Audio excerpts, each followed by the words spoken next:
Kacy Paide of theinspiredoffice.com. So I am a DC-based office organizer, but today I'm actually coming to you from Oakland, California, in the home of artist Michele Theberge. So working out here in California, Michele brought me out to work with her in organizing her office. We had worked together virtually, and then today we spent some time sort of hands-on, face-to-face, finishing everything else and just putting the finishing touches in real life on the office. And in working with Michele and learning more about her, I learned that she has so much to share about how to use art in your office space. So we're just going to sort of do a chat, and I want to pull from you a lot of your just really unique ideas on how to infuse creativity and beauty and art in an office. But first, Michele is host of her own very popular YouTube channel, which I've linked to below, as well as her website, micheletheberge.com. Both of those are linked below. So Michele, who do you reach in your YouTube videos? Is it just artists? I know you teach creative process. You have a lot of very specific artistic tips. So do you reach just artists or broader I think audience? one core driving thing in my practice and my life is the creative process in general. And I am such a big believer, like everybody is somehow using the creative process in their life. And so I talk a lot about that in my channel, and I have a whole video series where you can watch my creative process. And I think that's interesting for anybody who has creativity, and especially entrepreneurs, business owners. Like, that's so important. Creativity is so important. So I like to have that conversation with people about, whatever your discipline is, like creativity is relevant to all of us, I think. Mm-hmm. Yeah. And as soon as you told me about your channel, I was just going video after video after video. And are we all artists? Are we not? That's a whole other conversation. I wouldn't necessarily consider myself an artist, but I was so pulled in, and I saw the relevance to what I do as an entrepreneur in so many of your videos. So please visit her channel, which I know you will.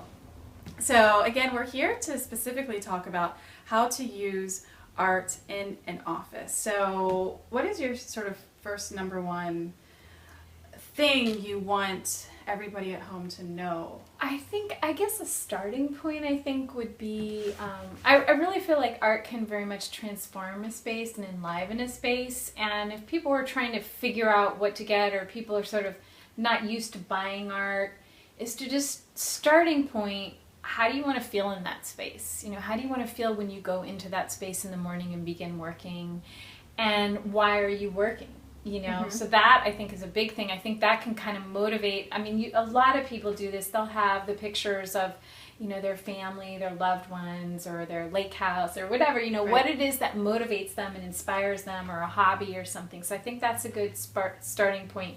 But that whole thing of how do you want to feel, it can be a lot more abstract. So that might be colors, it might be textures, it might be an environment or atmosphere. And I think that's where turning to professionals sometimes to help you pick the work, because if you're not even been to a gallery before, you're not really sure, what's out there or how to find things, is going in at least with a specific idea of how you want to feel. I think that would be a great starting point for a lot of people who work in a gallery or a nonprofit or something, to kind of help you get started. Like, okay, well, let's look at this, and does this give you the feeling, and sort of like steer you towards finding pieces that will really, resonate with you and mean something and really lift you. I mean, art can just be so powerful in a space. So, Right. And yeah. I've come to know that sort of firsthand through my own experience and through working with artists like you and other people. So I think it's really important that people know that there are obviously experts out there who can just really bump what you already know to the next level, because you can walk into your own space and feel like you know what to do with your own things, and sometimes that's plenty. And a lot of us sort of have that creative eye, so we can design our own space. But for a lot of my clients, I know they feel like they've been spinning their wheels, be it with organizing or something else in the office, and they can't put their finger on why this room with all these objects in it doesn't feel like themselves, or it's not a space they love. And I know you and other artists and consultants would be able to come in and just really use your eagle eye to pinpoint, have you thought about using this way, or have you thought about bringing something from outside the office into the office. So it would be a lot of fun to sort of have you in so many offices I worked in. Yeah. To see, you know, what's going well, what's not going well. Yeah. Yeah. So could you share a little bit about something you mentioned earlier today that I really liked, and it's about sort of why you think it's important to have original art in a space as opposed to, or in addition to, what we see in a lot of rooms and spaces, which is, you know, you buy something from the museum shop or a poster.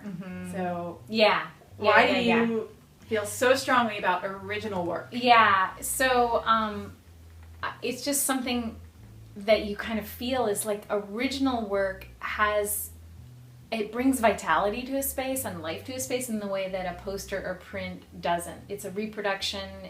It rarely shows the colors or the actual piece really well. It will fade really quickly in time. You know, I've seen a lot of like really washed out Matisse posters or whatever. So there's sort of like an energy, and I think the creative energy that the person who made the work, it radiates from the piece, and it's there, and it's something maybe that's not completely tangible, but I think people can feel it. And I think, you know, some of you probably know what I'm talking about if you've been to a gallery or museum or something. There's something that actual original works radiate that can't be touched by, like, you know, postcard or a reproduction or something like that.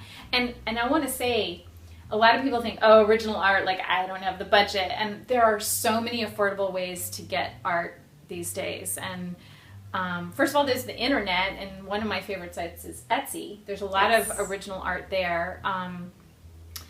Then there are a lot of local nonprofits and artist spaces, like one of the places that I work with, Kacy in Berkeley. You know, they have a really sweet, you know, she's low-key art consultant and not low pressure. Like, if you ever feel pressure in a gallery or you ever feel intimidated or not comfortable, just turn and walk the other way. Because I think a lot of people, I think it's really sad, a lot of people don't go into galleries because they can be sort of intimidating. And you want to go into a place where it's like you're welcomed, you're greeted, the people are genuine, they want to help you, but they're not like pressuring you like, yeah, this is great, oh, you got a good eye, or whatever. Just like, if you want to hear that spiel, just turn around and walk out, because there's plenty of people who are not like that and who can help you and sort of demystify the process of selecting and buying art.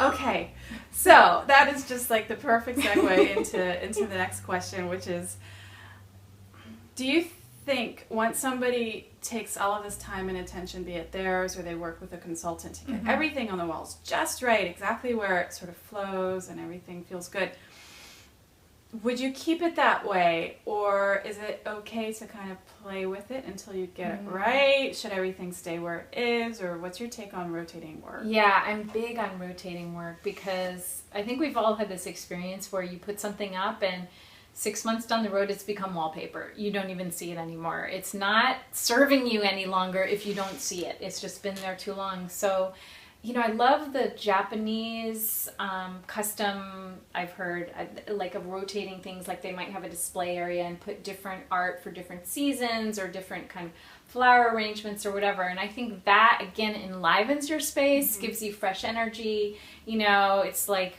Monday morning and you're like, oh, back to the office. It's like, wow, you got a new painting in there or something like that. So I think that's really great. And again, it just, anything that stimulates creative thinking. And so moving things around in your space visually is great for that. So that means that you don't have to have everything up at once. You can have a few items in the closet, or you can reward yourself, you know, for a project well done or a job well done.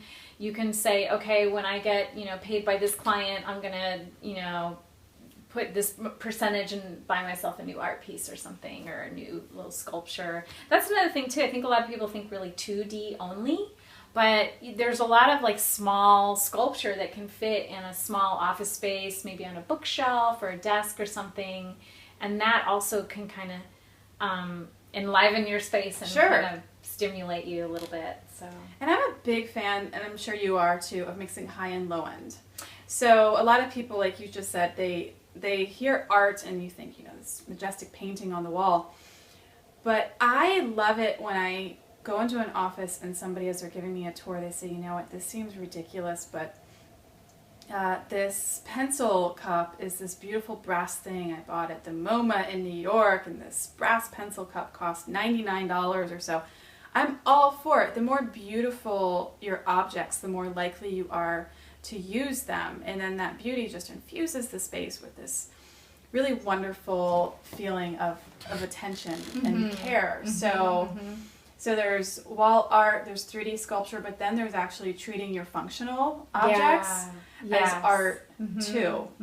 So that's one thing I like to do when I'm with a client is teach them how to replace what they're already using with something so much more beautiful. Sometimes it's a little more, and sometimes it's a lot more.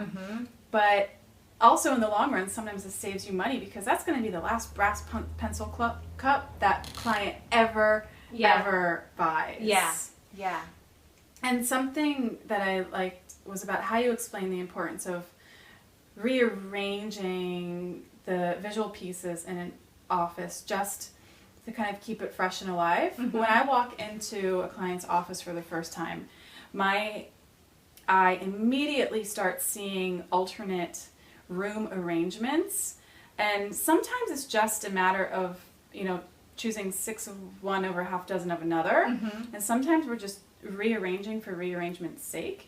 But it's to break up that landscape that you're used to. So if the next arrangement isn't much better, it's sort of, even with the last, I really want to mark the transformation that's happening in that office with something totally different. Get them sitting in a different direction, facing a different direction. The bookcase on the opposite end of the wall, so when you walk in, it feels like a brand new office, even if you're using the same thing. Yeah, exactly. And again, I'm so interested in the brain process, and I think just moving things around stimulates new neural pathways and could create new ideas that could open up new things in your business. So I think that's a really helpful thing on a very practical level too. Right. Like, don't keep it all the same and expect new ideas to come. Move things around, and maybe new ideas will be born from that process. Exactly. Yeah. And one thing I encourage everybody to do in their office is to have one object that you absolutely love. Have in your office one of your favorite things, period. And art is a great way to do that. So many times people sort of feel like, because the office for a long time has been this sense of pain and stress and pressure because it's been disorganized and messy, that it doesn't, they don't deserve to make it a beautiful space. So again, bringing in art, high-end, low-end, small, big, 3D, 2D is a wonderful way to really tell yourself, in addition to anybody who's coming into that space, that this space matters and it's worthy of beauty and it's important. And to have one or 20 beautiful objects really begins to create a space that you want to be in. And imagine wanting to be in your office more than any other office in your home or any other place you've been. So I was thinking about the whole thing. It's the big goal, like in corporate culture, is like the corner office. Well, not everyone can have a corner office with a view of the Manhattan skyline, but your artwork is your view. Yes. So it's like when you put a piece of art in your space, you're creating a view for yourself. Like, that is your view. So I think a lot of home offices tend to be like the smaller room, the smallest bedroom, or an area in the basement or whatever, where it's not the best view or the best, but it's like you can create an amazing space by putting art in there. Yeah, make the most with what you have. Yeah. I always say we have control over so little in life, but we do have control over our own little corner of the world, our own little piece of real estate. So if your office is just a cubicle or the big corner office or a room in the basement or upstairs, it is within your power to make it a very vital, gorgeous space to spend time and create. Yeah. So we obviously could go on and on and on about this subject. Thank you so much. Is there anything you wanted to share, or we covered it? I guess I just wanted to say, because this conversation is bringing up, is I wanted to say you're worth it and your time is worth it. So it does take a little bit of extra time and effort to do a project to beautify your space. And I think a lot of times it's like the work is pressing, work has to get done, it's like, just take the time, give yourself this gift, because I really think you will be repaid by the energy and beauty that you create in your space. It's going to show and you're going to feel it. So I would love to see in the comments anything you have to say about this conversation. Right now, are you sitting in your office or home thinking of something you already have that you can put in your office? Are you having a new appreciation for something in your office that you've overlooked? Are you going to bring something new into the space? Are you going to rearrange? Is there something you've been wanting to treat yourself to that you're ready to pull the trigger on? Is there a functional object like a desk or a chair or a pencil cup or a frame that you're willing to switch out for something that's of much higher, more beautiful quality? Please share what you've learned from this conversation and what you are just so clear about making the next step towards beautifying your office. So thank you so much for stopping by. Again, Kacy Paide of theinspiredoffice.com, Michele Theberge of micheletheberge.com, and themindfulartist.com. And subscribe to my YouTube channel if you want. I'd love to have you join me. Please do. Thank you.